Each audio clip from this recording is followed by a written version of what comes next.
I woke up once at 8 a.m. this morning, but my body felt so sluggish that I couldn't get out of bed. Even though I went to sleep relatively early last night, I didn't actually get moving until close to 11 a.m. I wonder what caused it.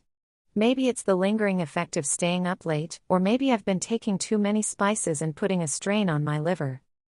This sluggishness feels familiar.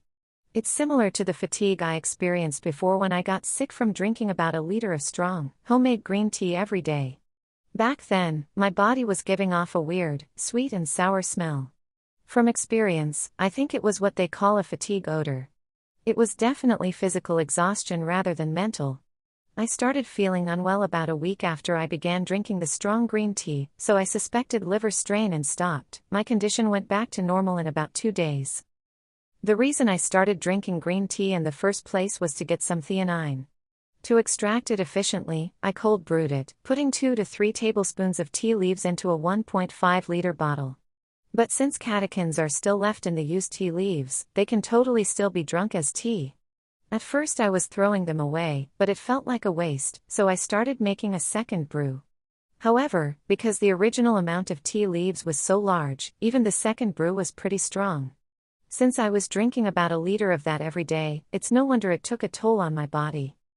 Lately, I've also started taking turmeric for my health, but apparently taking too much of that can strain the liver as well. I think I'm keeping to the proper dosage, but I might want to cut back a little and see how it goes. I got up around 11 a.m., fed the cat, and made a PDF of the Asahi Shimbun like usual.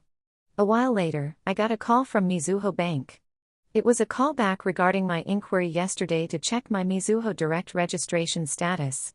But I was right in the middle of washing my hands, and even though I rushed to grab my phone, I missed it. I had no choice but to call the help desk back myself, explained the situation, and they told me, the person in charge will contact you again. The actual callback came around 5 p.m. The conclusion was that I'm not registered for Mizuho Direct, and to register, I need to apply online.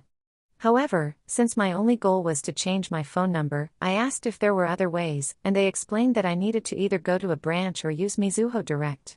When I asked, do I really need Mizuho Direct just to change my phone number?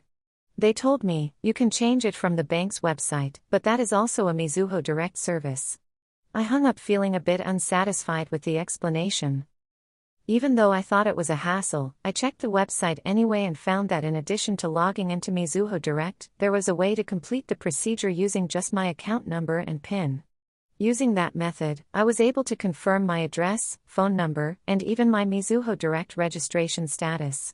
I finally understood what the operator had meant. I made 3 apps today.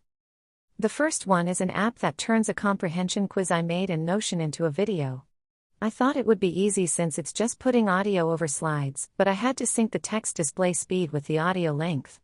It took surprisingly more effort than expected, taking about 2 hours. If I reflect on these kinds of issues, I should be able to use them next time, but I always end up just leaving things as they are once I'm done, so my lack of improvement is something I regret. The second one is a local slide creation app made with simple HTML. The third is an app that turns images into slides and converts them into a video. I'm planning to use it to compile images generated with Notebook LM into a video and upload it to YouTube.